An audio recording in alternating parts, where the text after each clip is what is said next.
გოგოები ყველა არიან ძალიან ნიჭიერები, ყველა საკრალს განსაკუთრებული ნიჭები და ჩვენ ახლა ყველასაც მარტო ჩვენ გოგოებს კი ყველას აქვს, მაგრამ ნუ ჩვენ იმით განსხვავდებით ასე ვთქვათ ბევრი სხვა ადამიანისგან, რომ ვაღიარებთ ამას, რომ გვაქვს ეს ნიჭები, ვაღიარებთ რომ ამ ნიჭების ქონას მოყვება გარკვეული შიშები ადამიანში, რომ ახლა თუ მე ეს ნიჭი რაღაც ცნობილი შიშები.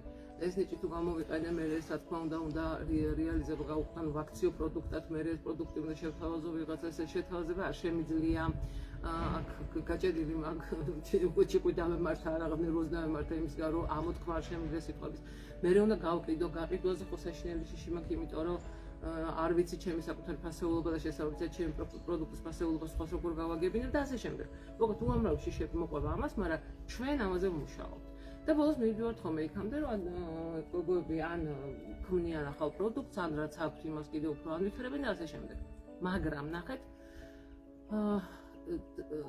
ილუზია იმის ფიქრი, რომ მე მხოლოდ იმით, რომ შინაგანი ცვლილებები პირველია, რა თქმა უნდა, უპირველესია, მაგრამ რეალური მოქმედებები თუ არ მოყვება ამას, რეალური ნაბიჯები თუ არ მოყვება ამას, თქვენი ოცნება დარჩება ოცნებად ასაკვირველია და თქვენი შიშებით გამართლდება.